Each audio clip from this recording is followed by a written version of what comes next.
ਪਹਿਲਾਂ ਤਾਂ ਮਿਹਨਤ ਬਹੁਤ ਕੀਤੀ, ਅਸੀਂ ਚੋਪੇ ਲਾਉਂਦੇ ਰਹੇ ਇੱਥੇ ਜੀ। ਬਾਅਦ ਦੇ ਵਿੱਚ ਚਿੱਟਾ ਮੱਛਰ ਅਟੈਕ ਹੋ ਗਿਆ ਜੀ। ਸਪਰੇਆਂ ਕੀਤੀਆਂ, 5-6 ਸਪਰੇਆਂ ਕਰਤੀਆਂ ਜੀ, ਪਰ ਸਪਰੇਅ ਦਾ ਵੀ ਕੋਈ ਰਿਜ਼ਲਟ ਨਹੀਂ ਮਿਲਿਆ ਸਾਨੂੰ। ਬਾਰਿਸ਼ ਹੋ ਗਈ ਇਸ ਤੋਂ ਬਾਅਦ ਜੀ, ਪਾਣੀ ਖੜ ਗਿਆ ਜੀ, ਫੁੱਟ ਪਾਣੀ ਖੜ ਗਿਆ ਜੀ। ਉਹਨੇ ਸਾਰੇ ਨਰਮੇ ਦਾ ਨੁਕਸਾਨ ਬਹੁਤ ਕਰਤਾ ਸਰ। ਇਸ ਤਰ੍ਹਾਂ ਦਾ ਜਿਹੜਾ ਹੈਗਾ ਕਿ ਕੁਦਰਤੀ ਮਾਰ ਜਿਹੜੀ ਹੈ ਕਿਸਾਨ ਤੇ ਪਈ ਹੈ, ਪਹਿਲਾਂ ਪਾਣੀ ਦੀ, ਫਿਰ ਉਸ ਤੋਂ ਬਾਅਦ ਚਿੱਟੀ ਮੱਖੀ, ਗੁਲਾਬੀ ਸੁੰਡੀ, ਹੈ ਨਾ। ਚਾਰਾ ਕੀ ਹੈ ਜੀ ਹੁਣ ਕਿਸਾਨ ਕਰੂਗਾ ਕਿ ਕਿੱਤਾ ਕੋਈ ਹੈ? ਹੁਣ ਪਹਿਲਾਂ ਨਰਮਾ ਬੀਜਣ ਤੋਂ ਪਹਿਲਾਂ ਤਾਂ ਬੀਜ ਦੇ ਵਿੱਚ ਸਮੱਸਿਆ, ਉੱਗਦਾ ਮੱਚਦਾ, ਚੋਪੇ ਲਾ ਕੇ ਨਰਮਾ ਲਾਇਆ, ਠੀਕ ਹੈ। ਫਿਰ ਚਿੱਟੀ ਮੱਖੀ ਆ ਗਈ, ਚਿੱਟੀ ਮੱਖੀ ਨਹੀਂ ਕੰਟਰੋਲ ਹੋਈ। ਉਸ ਤੋਂ ਬਾਅਦ ਕੀ ਹੋ ਗਿਆ, ਬਾਰਿਸ਼ ਹੋ ਗਈ, ਬਾਰਿਸ਼ ਨਾਲ ਫਿਰ ਨਰਮਾ ਦਬ ਗਿਆ। ਹੁਣ ਉਸ ਤੋਂ ਬਾਅਦ ਗੁਲਾਬੀ ਸੁੰਡੀ ਆ ਗਈ। ਹੁਣ ਨਰਮੇ ਦੇ ਵਿੱਚ ਕੁਝ ਵੀ ਹੈ ਨਹੀਂ ਪੱਲੇ, 1% ਵੀ ਨਰਮਾ ਹੈ ਨਹੀਂ। ਸਾਨੂੰ ਤਾਂ 2020 ਵਾਲਾ ਵੀ ਨਹੀਂ ਮਿਲਿਆਗਾ ਹਾਲਾਤ ਤੱਕ। ਹੁਣ ਸਾਡੇ ਕੋਲ ਹਜੇ ਤੱਕ ਕੋਈ ਆਇਆ ਹੀ ਨਹੀਂ, ਨਾ ਕੋਈ ਮਹਿਕਮਾ ਆਇਆ ਵੀ ਮੱਛਰ ਕੰਟਰੋਲ ਹੈ ਜਾਂ ਸੁੰਡੀ ਵੇਖਣ। ਅਸੀਂ ਆਪਦੇ ਵਾਹਣਾਂ 'ਚ ਆਪ ਵੇਖੀ ਜਾਂਦੇ, ਗੁਲਾਬੀ ਸੁੰਡੀ ਹੈ, ਚਿੱਟਾ ਮੱਛਰ ਵਾਧੂ ਕਰਦਾ, ਨਰਮੇ ਕਾਲੇ ਹੋਈ ਜਾਂਦੇ ਸਾਰੇ। ਹੋਰ ਕੁਝ ਵੀ ਹੈ ਨਹੀਂ ਗਾ ਪੱਲੇ। ਹੁਣ ਨਰਮੇ ਵਾਹੁਣ ਤੋਂ ਇਲਾਵਾ ਕੋਈ ਹੈ ਹੀ ਨਹੀਂ ਗਾ। ਕਿਸਾਨ ਕੋਲੇ ਕਾਹਦਾ ਹੱਲ ਹੈ ਜੀ? ਕੋਈ ਹੱਲ ਨਹੀਂ ਗਾ। ਇਹ 'ਚ ਸਰਕਾਰ ਅੱਗੇ ਬੇਨਤੀ ਹੈ ਵੀ ਜੇ ਕੁਝ ਦਿੰਦੀ ਹੈ ਜ਼ਿਮੀਂਦਾਰ ਨੂੰ ਤਾਂ ਠੀਕ ਹੈ ਜੀ, ਕੋਈ ਮਦਦ ਕਰਦੀ ਹੈ ਤਾਂ।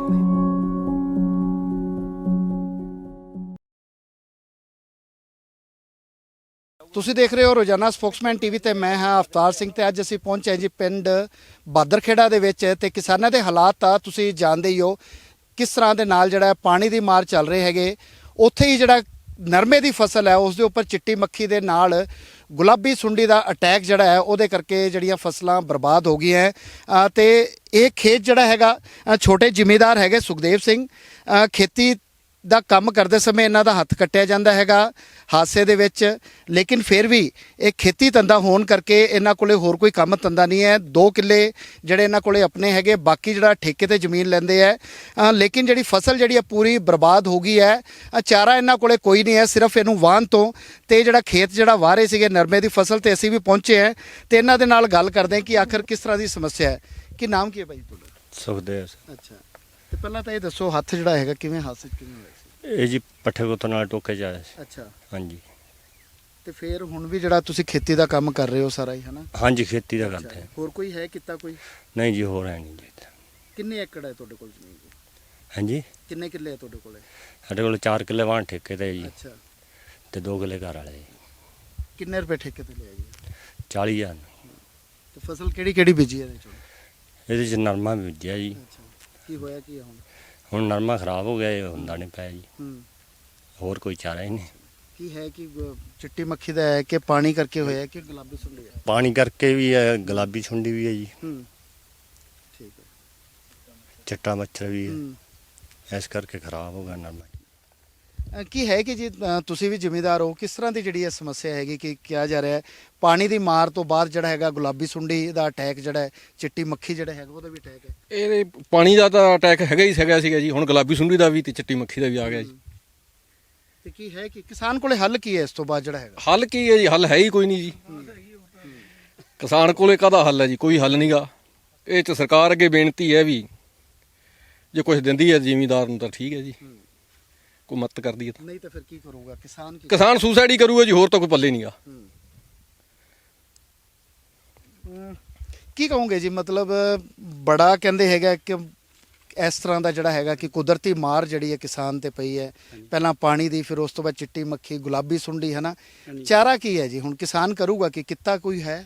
ਕਿੱਤਾ ਸਰ ਹੈ ਹੀ ਕੋਈ ਨਹੀਂ। ਹੁਣ ਜੋ ਇਕੱਲੇ ਖੇਤੀ ਤੇ ਨਿਰਭਰ ਆ ਸਾਰਾ ਜ਼ਿਮੀਂਦਾਰ ਜਿੰਨਾ ਵੀ ਹੈ। ਪਹਿਲਾਂ 2020 ਦੇ ਵਿੱਚ ਵੀ ਆਹ ਵਾਹਣ ਠੇਕੇ ਦੇ ਸੀ, ਠੀਕ ਹੈ। ਉਦੋਂ ਨਰਮਾ ਮਰ ਗਿਆ ਸਾਰਾ ਪਾਣੀ ਨਾਲ। ਸਰਕਾਰ ਕਹਿੰਦੀ ਮੁਆਵਜ਼ੇ ਦਾ ਗਰਦੌਰੀਆਂ ਕਰਕੇ ਮੁੜ ਗਏ, ਹਾਲੇ ਤੱਕ ਉਹ ਵੀ ਨਹੀਂ ਮਿਲਿਆ ਹੈਗਾ, ਠੀਕ ਹੈ। ਉਦੋਂ ਵੀ ਇਹਨੇ 40,000 ਨੂੰ ਠੇਕੇ ਲਈ। ਹੁਣ ਪਹਿਲਾਂ ਨਰਮਾ ਬੀਜਣ ਤੋਂ ਪਹਿਲਾਂ ਤਾਂ ਬੀਜ ਦੇ ਵਿੱਚ ਸਮੱਸਿਆ, ਉੱਗਦਾ ਮੱਚਦਾ, ਚੋਪੇ ਲਾ ਕੇ ਨਰਮਾ ਲਾਇਆ, ਠੀਕ ਹੈ। ਫਿਰ ਚਿੱਟੀ ਮੱਖੀ ਆ ਗਈ, ਚਿੱਟੀ ਮੱਖੀ ਨਹੀਂ ਕੰਟਰੋਲ ਹੋਈ। ਉਸ ਤੋਂ ਬਾਅਦ ਕੀ ਹੋ ਗਿਆ, ਬਾਰਿਸ਼ ਹੋ ਗਈ, ਬਾਰਿਸ਼ ਨਾਲ ਫਿਰ ਨਰਮਾ ਦਬ ਗਿਆ। ਹੁਣ ਉਸ ਤੋਂ ਬਾਅਦ ਗੁਲਾਬੀ ਸੁੰਡੀ ਆ ਗਈ। ਹੁਣ ਨਰਮੇ ਦੇ ਵਿੱਚ ਕੁਝ ਵੀ ਹੈ ਨਹੀਂ ਪੱਲੇ, 1% ਵੀ ਨਰਮਾ ਹੈ ਨਹੀਂ। ਕਿੰਨੇ ਬਾਦਰਖੇੜੇ ਦੀ ਗੱਲ ਕਰੀਏ ਤਾਂ ਕਿੰਨੇ ਏਕੜ ਜਿਹੜਾ ਹੈਗਾ ਫਸਲ ਜਿਹੜੀ ਹੈ ਖਰਾਬ ਹੋ ਗਈ ਹੈ? ਸਰ ਜਿੰਨਾ ਰਕਬਾ ਬਾਦਰਖੇੜੇ ਦਾ ਹੈਗਾ ਵੀ ਉਹਨਾਂ ਸਾਰੇ ਨਰਮੇ ਦੇ ਵਿੱਚ ਗੁਲਾਬੀ ਸੁੰਡੀ, ਚਿੱਟੇ ਮੱਛਰ ਦਾ ਅਟੈਕ, ਜਿੱਥੇ ਪਾਣੀ ਬਾਰਿਸ਼ ਨਾਲ ਵੀ ਖਤਮ ਹੀ ਮੰਨੋ ਸਾਰਾ। ਮਹਿਕਮਾ ਕਹਿੰਦਾ ਗੁਲਾਬੀ ਸੁੰਡੀ ਹੈ ਨਹੀਂ ਆਂਦਾ। ਮਹਿਕਮਾ ਆਵੇ ਸਾਡੇ ਕੋਲੇ, ਅਸੀਂ ਦਿਖਾਉਂਦੇ ਮਹਿਕਮੇ ਨੂੰ। ਮਹਿਕਮਾ ਅੱਜ ਤੋਂ ਮਹੀਨਾ ਪਹਿਲਾਂ ਆਇਆ ਸੀ, ਗੁਲਾਬੀ ਸੁੰਡੀ ਹੈ ਹੀ ਨਹੀਂ। ਅਸੀਂ ਆਖਿਆ ਵੀ ਗੁਲਾਬੀ ਸੁੰਡੀ ਹੈ, ਕਹਿੰਦੇ ਅਸੀਂ ਤੁਹਾਡੇ ਨਾਲ ਖੜੇ ਹਾਂ। ਕਿਸੇ ਹਾਲੇ ਤੱਕ ਕੋਈ ਨਹੀਂ ਆਇਆ ਸਾਡੇ ਕੋਲੇ। ਨਾ ਚਿੱਟਾ ਮੱਛਰ 8-8 ਸਪਰੇਆਂ ਕਰਤੀਆਂ 7 ਜੀ, ਕਿਤੇ ਵੀ ਚਿੱਟਾ ਮੱਛਰ ਨੇ ਹਜੇ ਤੱਕ ਕੰਟਰੋਲ ਨਹੀਂ ਹੋਇਆ ਹੈਗਾ। ਸਰਕਾਰ ਨੇ ਮੁਆਵਜ਼ੇ ਦਾ ਐਲਾਨ ਕੀਤਾ ਸੀਗਾ ਕਿ ਗੁਲਾਬੀ ਸੁੰਡੀ ਦੇ ਜਿਹੜਾ ਹੈਗਾ ਅਟੈਕ ਤੋਂ ਬਾਅਦ ਜਿਹੜਾ ਹੈਗਾ ਫਸਲਾਂ ਖਰਾਬ ਹੋਈਆਂ, ਮੁਆਵਜ਼ਾ ਮਿਲੇਗਾ। ਕੋਈ ਮਿਲਿਆ ਜਿਹੜਾ ਪਹਿਲਾਂ ਜਿਹੜਾ ਹੋਇਆ ਸੀ? ਸਰ ਸਾਨੂੰ ਤਾਂ 2020 ਵਾਲਾ ਵੀ ਨਹੀਂ ਮਿਲਿਆ ਹੈਗਾ। ਹਾਲੇ ਤੱਕ ਹੁਣ ਸਾਡੇ ਕੋਲ ਹਜੇ ਤੱਕ ਕੋਈ ਆਇਆ ਹੀ ਨਹੀਂ ਹੈ ਜੀ। ਨਾ ਕੋਈ ਮਹਿਕਮਾ ਹੈ ਵੀ ਮੱਛਰ ਕੰਟਰੋਲ ਹੈ ਜਾਂ ਸੁੰਡੀ ਵੇਖਣ। ਅਸੀਂ ਆਪਦੇ ਵਾਹਣਾਂ 'ਚ ਆਪ ਵੇਖੀ ਨੇ ਗੁਲਾਬੀ ਸੁੰਡੀ ਹੈ, ਚਿੱਟਾ ਮੱਛਰ ਵਾਧੂ ਫਿਰਦਾ, ਨਰਮੇ ਕਾਲੇ ਹੋਈ ਜਾਂਦੇ ਸਾਰੇ। ਹੋਰ ਕੁਝ ਵੀ ਹੈ ਨਹੀਂ ਗਾ ਪੱਲੇ, ਹੁਣ ਨਰਮੇ ਵਾਹੁਣ ਤੋਂ ਇਲਾਵਾ ਕੋਈ ਹੈ ਹੀ ਨਹੀਂ ਗਾ। ਕਿਵੇਂ ਮੰਨਦੇ ਹੋ ਸਰਕਾਰ ਦੀ ਜਿਹੜੀ ਹੈਗੀ ਕਾਰਜਕਾਰੀ ਕਿਵੇਂ ਮੰਨਦੇ ਸਰਕਾਰ ਇਹ ਵੀ ਹੁਣ ਮੁਆਵਜ਼ਾ ਦੇਵੇ ਜੀ। ਪਹਿਲਾ ਨੰਬਰ ਦਾ ਜਿਹੜਾ 2020 ਵਾਲਾ ਸੀ ਜਿਹੜਾ ਖੜਾ ਬਕਾਇਆ ਪਿਛਲਾ, ਉਹ ਵੀ ਦੇਣ ਦੇ ਹੱਕਦਾਰ ਉਹ ਜ਼ਿਮੀਂਦਾਰ ਨੂੰ, ਹਰੇਕ ਨੂੰ। ਹੁਣ ਵਾਲਾ ਜਿਹੜਾ ਮੁਆਵਜ਼ਾ ਹੁਣ ਤਾਂ ਬੰਦਾ ਹੀ ਬੰਦਾ ਸਾਰਿਆਂ ਦਾ ਦੇਣ ਵਾਲਾ, ਹੁਣ ਤਾਂ ਸਾਰਿਆਂ ਨੂੰ ਦਿਸੀ ਜਾਂਦਾ ਜੀ। ਜ਼ਿਮੀਂਦਾਰ ਸੁਖਦੇਵ ਸਿੰਘ ਦੇ ਬੇਟੇ ਵੀ ਸਾਡੇ ਨਾਲ, ਉਹਨਾਂ ਦੇ ਨਾਲ ਗੱਲ ਕਰਦੇ ਆ ਕਿ ਨਾਮ ਕੀ ਹੈ ਜੀ ਤੁਹਾਡਾ? ਬੂਟਾ ਸਿੰਘ ਜੀ। ਅੱਛਾ, ਤੁਹਾਡੇ ਪਿਤਾ ਜੀ ਦੇ ਨਾਲ ਹਾਦਸਾ ਵਾਪਰਦਾ ਹੈ ਖੇਤੀ ਦੇ ਕੰਮ ਦੇ ਦੌਰਾਨ, ਹਨਾ? ਉਸ ਤੋਂ ਬਾਅਦ ਖੇਤੀ ਤੁਸੀਂ ਵੀ ਸੰਭਾਲਦੇ ਹੋ, ਤੇ ਆ ਜਿਹੜੀ ਬਰਬਾਦ ਹੋ ਰਹੀ ਹੈ ਫਸਲ। ਸਰ ਇਹ ਤੁਹਾਡੇ ਸਾਹਮਣੇ ਹੀ ਹੈਗਾ ਜੀ। ਪਹਿਲਾਂ ਤਾਂ ਮਿਹਨਤ ਬਹੁਤ ਕੀਤੀ, ਅਸੀਂ ਚੋਪੇ ਲਾਉਂਦੇ ਰਹੇ ਇੱਥੇ ਜੀ। ਬਾਅਦ ਦੇ ਵਿੱਚ ਚਿੱਟਾ ਮੱਛਰ ਅਟੈਕ ਹੋ ਗਿਆ ਜੀ। ਸਪਰੇਆਂ ਕੀਤੀਆਂ 5-6 ਸਪਰੇਆਂ ਕਰਤੀਆਂ ਜੀ, ਪਰ ਸਪਰੇਅ ਦਾ ਵੀ ਕੋਈ ਰਿਜ਼ਲਟ ਨਹੀਂ ਮਿਲਿਆ ਸਾਨੂੰ। ਬਾਰਿਸ਼ ਹੋ ਗਈ, ਇਸ ਤੋਂ ਬਾਅਦ ਜੀ ਪਾਣੀ ਖੜ ਗਿਆ ਜੀ, ਫੁੱਟ ਪਾਣੀ ਖੜ ਗਿਆ ਜੀ। ਉਹਨੇ ਸਾਰੇ ਨਰਮੇ ਦਾ ਨੁਕਸਾਨ ਬਹੁਤ ਕਰਤਾ ਸਰ। ਇਸ ਤੋਂ ਬਾਅਦ ਆ ਗੁਲਾਬੀ ਸੁੰਡੀ ਆ ਗਈ ਜੀ, ਹੁਣ ਤਾਂ ਬਸ ਖਤਮ ਹੋ ਗਿਆ ਜੀ ਜਮਾ ਜੀ। ਤੇ ਕੀ ਹੱਲ ਕੀ ਹੈ ਫਿਰ? ਇਸ ਤੋਂ ਬਾਅਦ ਕੀ ਕੁਝ ਬੀਜਿਆ ਜਾਊਗਾ ਹੁਣ? ਹੱਲ ਤਾਂ ਸਰ ਬਸ ਇਸ ਤੋਂ ਬਾਅਦ ਕੀ ਬੀਜਿਆ ਜਾਣਾ ਜੀ, ਤੁਹਾਡੇ ਸਾਹਮਣੇ ਆ ਕਣਕਾਂ ਹੈਗੀਆਂ ਜੀ। ਇਸ ਤੋਂ ਬਾਅਦ ਤਾਂ ਜੀ ਹੁਣ ਤੇ ਤੱਕ ਜਿਹੜੇ ਠੇਕੇ ਦੇ ਜਿਹੜੀ ਪੈਸੇ ਜਿਹੜੇ ਦਿੱਤੇ ਆ, ਉਹ ਫਿਰ ਕਿਵੇਂ ਕਰੋਗੇ? ਇਹ ਹੁਣ ਸਰਕਾਰ ਹੀ ਕੁਝ ਕਰ ਸਕਦੀ ਹੈ ਜੀ। ਹੁਣ ਇਹਦੇ ਵਿੱਚ ਸਾਡਾ ਕੀ ਕੀਤਾ ਜਾ ਸਕਦਾ ਜੀ? ਕੀ ਕਹੋਗੇ ਬਾਈ ਜੀ? ਮਤਲਬ ਕਿਸਾਨ ਹੈ, ਹਰ ਵਾਰੀ ਹਿੰਮਤ ਜਟਾਉਂਦਾ ਹੈ, ਹਨਾ? ਨੁਕਸਾਨ ਹੁੰਦਾ ਹੈ, ਸੋਚਦਾ ਹੈ ਕਿ ਇਹ ਸੀਜ਼ਨ ਸਾਡਾ ਜਿਹੜਾ ਹੈਗਾ ਵਧੀਆ ਲੰਘੂਗਾ, ਲੇਕਿਨ ਕੁਛ ਨਾ ਕੁਛ ਹੁੰਦਾ ਹੈ। ਤੇ ਫਿਰ ਕੀ ਹੱਲ ਕੀ ਹੈ ਕਿਸਾਨ ਕੋਲੇ ਹੁਣ? ਇਹ ਜੀ ਸਰ ਜੀ ਦੇਖ ਲਓ 2011 ਤੋਂ ਸਾਨੂੰ ਮਾਰ ਪੈਂਦੀ ਤੁਰੀ ਆਈ ਹੈ ਜੀ।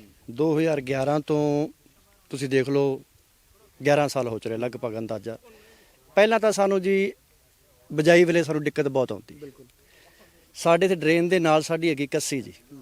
ਉਹ ਜਦੋਂ ਸਾਡੀਆਂ ਵਾਰੀਆਂ ਸਾਨੂੰ ਟਾਈਮ ਬਜਾਈ ਦਾ ਹੁੰਦਾ, ਉਹ ਟੁੱਟ ਜਾਂਦੀ। ਉਹ ਹੀਲਾ ਵਸੀਲਾ ਕਰੀ ਉਹਨੂੰ ਬੰਨ ਬੁੰਨ ਕੇ ਲਿਆਈਦਾ, ਸਾਨੂੰ 1.5 ਮਹੀਨਾ ਤਾਂ ਬਜਾਈ 'ਚ ਲੱਗ ਜਾਂਦਾ ਜੀ। ਉਸ ਤੋਂ ਬਾਅਦ ਤੁਹਾਡੇ ਸਾਹਮਣੇ ਹੈ ਸਾਡੇ ਆ ਜਿਹੜੀ ਡਰੇਨ ਨਿਕਲੀ ਹੈ, ਇਹਦੇ ਨਾਲ ਸਾਡੇ ਪਿੰਡ ਨੂੰ ਜ਼ਿਆਦਾ ਨੁਕਸਾਨ ਤਾਂ ਡਰੇਨ ਤੋਂ ਹੁੰਦਾ ਜੀ। ਪਹਿਲਾਂ ਮਾਰ ਸਾਨੂੰ ਪਾਣੀ ਦੀ ਪੈਂਦੀ ਹੈ ਬੀਜਣ ਵੇਲੇ, ਉਸ ਤੋਂ ਬਾਅਦ ਸਾਨੂੰ ਮਾਰ ਪੈਂਦੀ ਹੈ ਬਾਰਿਸ਼ ਵੇਲੇ ਜਦੋਂ ਡਰੇਨ ਟੁੱਟਦੀ ਹੈ। ਸਾਰਾ ਡਰੇਨ ਦਾ ਜਿਹੜਾ ਪਾਣੀ ਪਿਛਲਾ ਜਾਂ ਪਿਛਲੇ ਪਿੰਡਾਂ ਦਾ, ਉਹ ਸਾਡੇ ਪਿੰਡ ਨੂੰ ਪੈਂਦਾ ਜੀ। ਪੈਣ ਦੇ ਬਾਵਜੂਦ ਸਾਡੀਆਂ ਫਸਲਾਂ ਖਰਾਬ ਹੋ ਜਾਂਦੀਆਂ। ਲਗਾਤਾਰ 11 ਸਾਲ ਹੋ ਚੱਲਿਆ। ਜ਼ਿਮੀਂਦਾਰ ਪਹਿਲਾਂ ਹੀ ਮਰਿਆ ਸੀ ਤੇ ਹੁਣ ਵੀ ਮਰਿਆ ਜੀ। ਇਹਦੇ ਕੋਲ ਹੋਰ ਕੋਈ ਹੱਲ ਨਹੀਂ, ਸਿਰਫ ਮੌਤ ਤੋਂ ਇਲਾਵਾ। ਸਰਕਾਰ ਕੋਈ ਜਿਹਦੇ ਕੋਲ ਜਾਈਦਾ ਹੈ, ਕੋਈ ਨਾ ਜੀ, ਕੋਈ ਹਾਂ ਜੀ, ਕੋਈ ਕਰਕੇ ਆਪਦਾ ਜੀ ਪੱਲਾ ਝਾੜ ਜਾਂਦੇ। ਪਰ ਸਾਨੂੰ ਅਜੇ ਤੱਕ ਕਿਸੇ ਪ੍ਰਸ਼ਾਸਨ ਨੇ ਜਾਂ ਕਿਸੇ ਨੇ ਵੀ ਮਦਦ ਦੀ ਕੋਈ ਦਿੱਤਾ ਨਹੀਂ। ਇਹਨਾਂ ਕਹਿਣਾ ਹੁਣ ਜਿਹੜਾ ਹੈਗਾ ਫਸਲਾਂ ਜਿਹੜੀਆਂ ਖਰਾਬ ਹੋ ਗਈਆਂ, ਹਨਾ, ਨਰਮੇ ਦੀਆਂ, ਇਹਦੇ 'ਚ ਗੁਲਾਬੀ ਸੁੰਡੀ ਦਾ ਵੀ ਅਟੈਕ ਦੇਖਿਆ ਜਾ ਰਿਹਾ ਹੈ। ਬਿਲਕੁਲ ਜੀ, ਕਿੰਨਾ ਕੁ ਜੀ? ਬਹੁਤ ਜ਼ਿਆਦਾ। ਤੁਸੀਂ ਦੇਖ ਲਓ ਜੀ ਹੁਣ ਕਿਹੜਾ ਮਹੀਨਾ ਚੱਲਣ ਡਿਆ, ਕੀ ਬੂਟੇ ਖੜੇ ਆ ਜ਼ਿਮੀਂਦਾਰ ਦੇ ਪੱਲੇ ਕੀ? ਕਿਸੇ ਜ਼ਿਮੀਂਦਾਰ ਦੇ ਦੇਖ ਲਓ ਜਾ ਕੇ, ਕਿਸੇ ਜ਼ਿਮੀਂਦਾਰ ਦੇ ਕੁਛ ਪੱਲੇ ਨਹੀਂਗਾ ਜੀ। ਠੇਕੇ ਤੇ ਲਈਆਂ ਜ਼ਮੀਨਾਂ? ਠੇਕੇ ਤੇ ਜੀ 40-42 ਹਜ਼ਾਰ ਰੁਪਏ ਕਿੱਲੇ ਨੂੰ ਠੇਕੇ ਤੇ ਜ਼ਮੀਨ ਹੈ। ਠੇਕਾ ਅਗਲਾ ਲੈ ਲੈਂਦਾ, ਖਰਚਾ ਕਰੀ ਬੈਠਾ। ਇਹ ਹੁਣ ਸਮਝ ਲਓ ਤੁਸੀਂ ਘੱਟੋ ਘੱਟ 65 ਹਜ਼ਾਰ ਤਾਂ ਸਾਨੂੰ ਪੈ ਗਈਆਂ। ਇਸ ਤੋਂ ਬਾਅਦ ਕਣਕ ਦੀ ਸਾਡੀ ਬਜਾਈ ਆ, ਉਹ ਅਜੇ 2-3 ਮਹੀਨੇ ਪਏ 4। ਉਹਨਾਂ ਚਿਰ ਕੀ ਖਾਊਗਾ ਜ਼ਿਮੀਂਦਾਰ, ਕੀ ਕਰੂਗਾ ਜ਼ਿਮੀਂਦਾਰ?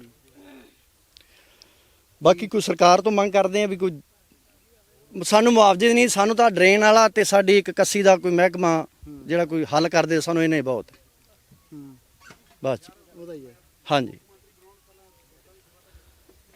ਸੋ ਤਸਵੀਰਾਂ ਜਿਹੜੀਆਂ ਅਸੀਂ ਤੁਹਾਨੂੰ ਪਿੰਡ ਬਹਾਦਰ ਖੇੜੇ ਦੀਆਂ ਦਿਖਾ ਰਹੇ ਹਾਂ ਕਿ ਜਿੱਥੇ ਕਿਸਾਨ ਹੈ, ਛੋਟਾ ਜ਼ਿਮੀਂਦਾਰ ਹੈ ਸੁਖਦੇਵ ਸਿੰਘ, ਆਪਣਾ ਜਿਹੜਾ ਖੇਤ ਹੈ, ਨਰਮੇ ਦੀ ਫਸਲ ਜਿਹੜੀ ਬੀਜੀ ਹੈ, ਉਹਨੂੰ ਵਾਹ ਰਿਹਾ ਹੈਗਾ। ਬੇਹੱਦ ਦੁਖੀ ਹੈ, ਪਰੇਸ਼ਾਨ ਹੈ, ਕਿਉਂਕਿ ਇਹਦੇ ਕੋਲੇ ਹੋਰ ਕੋਈ ਚਾਰਾ ਨਹੀਂ ਹੈ। ਬਾਕੀ ਜਿਹੜੇ ਜ਼ਿਮੀਂਦਾਰ ਹੈ ਉਹ ਵੀ ਇਹਨੂੰ ਦਿਲਾਸਾ ਦੇਣ ਲਈ, ਹੌਸਲਾ ਦੇਣ ਲਈ ਇੱਥੇ ਪਹੁੰਚੇ, ਲੇਕਿਨ ਉਹਨਾਂ ਕੋਲੇ ਵੀ ਸਿਰਫ ਹੌਸਲੇ ਤੋਂ ਸਿਵਾਏ ਹੋਰ ਕੁਝ ਨਹੀਂ ਹੈ। ਅਜਿਹੇ ਦੇ ਵਿੱਚ ਹੁਣ ਜੇਕਰ ਸਰਕਾਰ ਕਿਸਾਨਾਂ ਦੀ ਸਾਰ ਲੈਂਦੀ ਹੈ ਤਾਂ ਸ਼ਾਇਦ ਪੰਜਾਬ ਦੇ ਕਿਸਾਨ ਤੇ ਕਿਸਾਨੀ ਨੂੰ ਬਚਾਇਆ ਜਾ ਸਕਦਾ ਹੈਗਾ। ਅਵਤਾਰ ਸਿੰਘ, ਰੋਜ਼ਾਨਾ ਸਪੋਕਸਮੈਨ ਟੀਵੀ, ਪਿੰਡ ਬਹਾਦਰ ਖੇੜਾ, ਅਬੋਹਰ।